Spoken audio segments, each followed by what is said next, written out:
नमस्कार। The deep dive में आपका स्वागत है। आज हम एक ऐसे विषय पर बात करने जा रहे हैं जो काफ़ी संवेदनशील है और जिस पर अक्सर बहुत गर्मागर्म बहस भी होती है।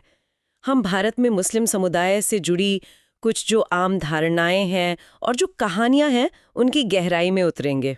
जी, हमारे हाथ में एक बहुत ही विस्तृत लेख है। इसका शीर्षक है मिथक बनाम वास्तविकता, भारतीय मुसलमान और आधुनिक कथाएं। आज हमारी कोशिश यह है कि बिना किसी का पक्ष लिए इस लेख में जो लिखा है उसे सीधे सीधे आप सबके सामने रखा जाए। बिल्कुल। हम इन दावों की परतें खोलेंगे और देखेंगे कि तथ्य, आंकड़े और जो ऐतिहासिक संदर्भ हैं वो क्या कहते हैं। बिल्कुल। और मुझे लगता है इस पूरी चर्चा को समझने का एक अच्छा तरीका है इसे एक पिरामिड की तरह देखना। अच्छा। हाँ, क्योंकि स्रोत हमें दिखाता है कि ये धारणाएं एक दूसरे से कैसे जुड़ी हुई हैं। जैसे इस पिरामिड के सबसे निचले हिस्से में है जनसंख्या को लेकर एक डर।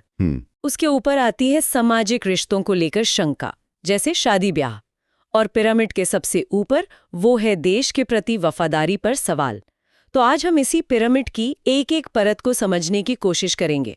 ये एक बहुत अच्छा फ्रेमवर्क है। तो चलिए पिरामिड के आधार से ही शुरू करते हैं। हाँ, तो सबसे पहले बात करते हैं उस दावे की जो शायद सबसे ज्यादा सुनने में आता है, जनसंख्या का। नैरेटिव ये है कि भारत में मुसलमान जानबूझकर अपनी आबादी बढ़ा रहे हैं ताकि एक दिन वे देश पर, जिसे कहते हैं, कब्जा कर सकें। लेख इस बारे में क्या कहता है? देखिए, लेख सबसे पहले तो एक बहुत ही बुनियादी तथ्य सामने रखता है कि भारत की कुल आबादी में मुसलमानों की हिस्सेदारी लगभग 14% है। 14%? ठीक है। जी, ये उन्हें देश का सबसे बड़ा धार्मिक अल्पसंख्यक तो बनाता है, लेकिन ये संख्या किसी भी तरह के कब्जे वाले विचार से कोसों दूर है। ठीक है, 14% तो एक सीधी सी बात है, लेकिन तर्क अक्सर जनसंख्या वृद्धि दर यानी ग्रोथ रेट को लेकर दिया जाता है। कहा जाता है कि उनकी आबादी बाकी समुदायों से ज्यादा तेजी से बढ़ रही है। क्या इसमें कोई सच्चाई है? यही पर बात बहुत दिलचस्प हो जाती है। लेख एक बहुत मजबूत डेटा पॉइंट रखता है जो प्यू रिसर्च सेंटर का है। Pure research? हाँ, वो तो काफी प्रतिष्ठित संस्था है। बिल्कुल। और उनके हिसाब से भारत में सिर्फ मुसलमानों की ही नहीं बल्कि हिंदू, सिख, ईसाई सभी धार्मिक समुदायों में प्रजनन दर, फर्टिलिटी रेट उसमें भारी गिरावट आई है। सभी समुदायों में? ये तो उस नैरेटिव से बिल्कुल अलग बात है जो हम सुनते हैं। एकदम। और यही इस लेख का एक मुख्य बिंदु है। ये गिरावट क्यों हो रही है? क्योंकि शिक्षा बढ़ रही है, शहरीकरण हो रहा है, स्वास्थ्य सेवाएं बेहतर हो रही हैं। तो ये एक देशव्यापी ट्रेंड है। अच्छा, तो एक दिलचस्प बात जो स्रोत सामने लाता है वो ये है कि ये पूरा नैरेटिव एक विरोधाभास पर बना है। एक तरफ आबादी बढ़ने का डर फैलाया जाता है, लेकिन दूसरे तरफ विश्वसनीय आंकड़े दिखाते हैं कि असल में ट्रेंड ठीक उल्टा है। तो स्रोत का इशारा यह है कि ये डर असलियत पर नहीं बल्कि एक सोची समझी कहानी पर आधारित है। अच्छा, तो ये जो दावा है कि ये एक सोची समझी साजिश है, उसके लिए कोई सबूत है? लेख के मुताबिक नहीं। इस बात का कोई भी विश्वसनीय सबूत नहीं है कि जनसंख्या बढ़ाने के लिए कोई संगठित योजना चल रही है। बल्कि लेख का तर्क है कि ऐसे डरावने नैरेटिव का इस्तेमाल अक्सर पहचान की राजनीति में वोटरों को एक करने के लिए किया जाता है, ताकि असली मुद्दों से ध्यान भटकाया जा सके। बिल्कुल। शिक्षा, रोजगार, महंगाई, इन सब से ध्यान हट जाता है। समझ गई। तो जनसंख्या के मुद्दे पर हमने देखा कि कैसे आंकड़ों को एक डर पैदा करने के लिए इस्तेमाल किया जाता है। और यही पैटर्न हमें एक और बहुत ही निजी मामले में देखने को मिलता है, शादी और धर्म। हाँ, यहीं से वाव जिहाद की बात शुरू होती है। आरोप ये है कि मुस्लिम पुरुष एक साजिश के तहत गैर मुस्लिम लड़कियों को प्यार के जाल में फंसाकर उनका धर्म परिवर्तन करवाते हैं। हाँ, और ये पिरामिड की दूसरी परत है, सामाजिक रिश्तों पर शक पैदा करना। इस पर लेख का विश्लेषण काफी सीधा है। वो बताता है कि पुलिस की अनगिनत जांचों और अदालती मामलों में आज तक किसी संगठित देशव्यापी साजिश का कोई ठोस सबूत नहीं मिला है। कोई सबूत नहीं मिला। जी नहीं। आरोप बार बार लगते हैं, मीडिया में सुर्खियां भी बनती हैं, लेकिन जब अदालत में सबूत पेश करने की बात आती है तो ये दावे टिक नहीं पाते। लेकिन कुछ राज्यों ने तो इस पर बाकायदा कानून भी बना दिए हैं। उसका क्या मतलब है? ये एक बहुत अहम सवाल है और लेख बताता है कि अदालतों ने खुद इन कानूनों के कानूनी आधार पर और उनकी जरूरत पर कई बार सवाल उठाए हैं। अच्छा। इन कानूनों का असल प्रभाव ये हुआ है कि समाज में अलग अलग धर्मों के लड़के लड़कियों के बीच जो स्वाभाविक प्रेम संबंध होते हैं उनको भी शक की नज़र से देखा जाने लगा है। मतलब दो लोगों की निजी पसंद का मामला एक बड़ी साजिश बना दिया जाता है। बिल्कुल, जबकि ज़मीनी हकीकत में ऐसी कोई साजिश मिलती ही नहीं है। ये व्यक्तिगत स्वतंत्रता पर हमला है और समाज में दो समुदायों के बीच भरोसे को कम करता है। ठीक है, तो पिरामिड का आधार था जनसंख्या का डर, फिर आया सामाजिक रिश्तों पर शक, और अब हम आते हैं सबसे ऊपरी परत पर, राष्ट्र के प्रति निष्ठा पर सवाल। भारतीय मुसलमानों पर अक्सर ये आरोप भी लगता है कि वो देश के प्रति वफादार नहीं है और पड़ोसी दुश्मन देशों से सहानुभूति रखते हैं। इस आरोप के जवाब में लेख एक बहुत ही बुनियादी कानूनी सिद्धांत की याद दिलाता है कि भारत का कानून और संविधान वो राष्ट्र विरोधी गतिविधियों के लिए व्यक्तियों पर मुकदमा चलाता है, किसी पूरे धार्मिक समुदाय पर नहीं। सही बात है। अगर कोई व्यक्ति चाहे वो किसी भी धर्म का हो, देश विरोधी काम करता है तो उसके लिए देश में कड़े कानून हैं। तो फिर पूरे समुदाय पर इस तरह का आरोप लगाना, ये तो लेख के अनुसार ये पूरी तरह से गलत है और राजनीतिक रूप से प्रेरित है। ये नैरेटिव राष्ट्रीय सुरक्षा से जुड़े आम लोगों के डर का फायदा उठाकर समाज को बांटता है। ये एक हम बनाम वे की खतरनाक भावना पैदा करता है जो देश के सामाजिक ताने बाने के लिए बहुत नुकसानदायक है। और ये नैरेटिव सिर्फ भाषणों तक तो सीमित नहीं रहते होंगे, इन्हें फैलाने में आज के दौर में ऑनलाइन दुनिया की बहुत बड़ी भूमिका है। आपने बिल्कुल सही नस पकड़ी है। लेख में इंडिया हेट लैब की 2024 की एक रिपोर्ट का जिक्र है। इंडिया हेट लैब, हाँ मैंने सुना है। ये संस्था भारत में हेट स्पीच के ट्रेंड्स पर नजर रखती है ना? जी बिल्कुल। और उस रिपोर्ट में जो सामने आया वो आंकड़े वाकई चौंकाने वाले हैं। क्या सामने आया? रिपोर्ट के मुताबिक भारत में अल्पसंख्यकों के खिलाफ दिए गए नफरत भरे भाषणों में 74% की बढ़ोतरी हुई। 74%? हाँ, और इनमें से ज्यादातर भाषण मुसलमानों को निशाना बनाकर दिए गए थे। 74% की जिद भी, ये तो बहुत बड़ा आंकड़ा है। तो इसका मतलब ये सिर्फ कुछ लोगों की राय नहीं है, बल्कि एक संगठित तरीके से नफरत फैलाई जा रही है।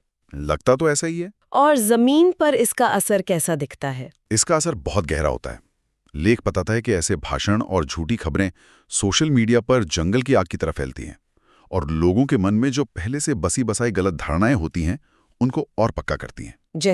जैसे अपमानजनक नारे लगाना, दीवारों पर नफरत भरे संदेश लिखना, किसी को ऑनलाइन ट्रोल करना, ये सब उसी का नतीजा है। और इसका सीधा परिणाम ये होता है कि समुदायों के बीच जो विश्वास की खाई है वो और चौड़ी हो जाती है। और ये ऑनलाइन नफरत कभी-कभी असल दुनिया में हिंसा का रूप भी ले लेती है।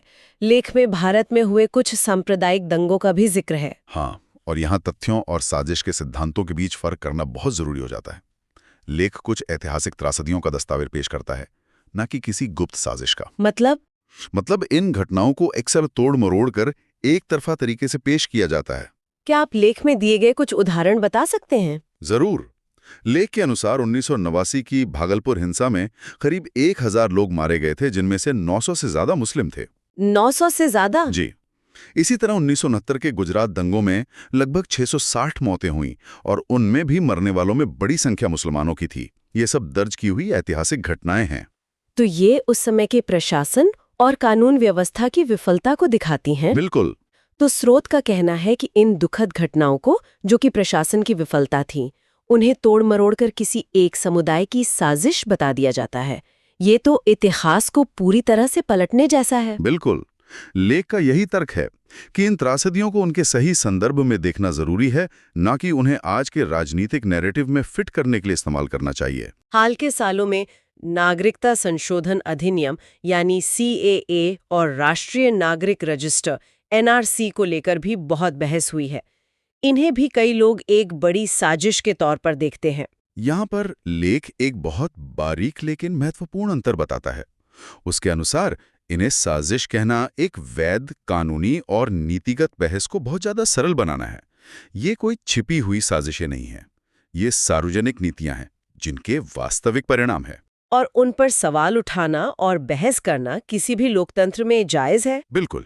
तो चलिए इसे थोड़ा और समझते हैं।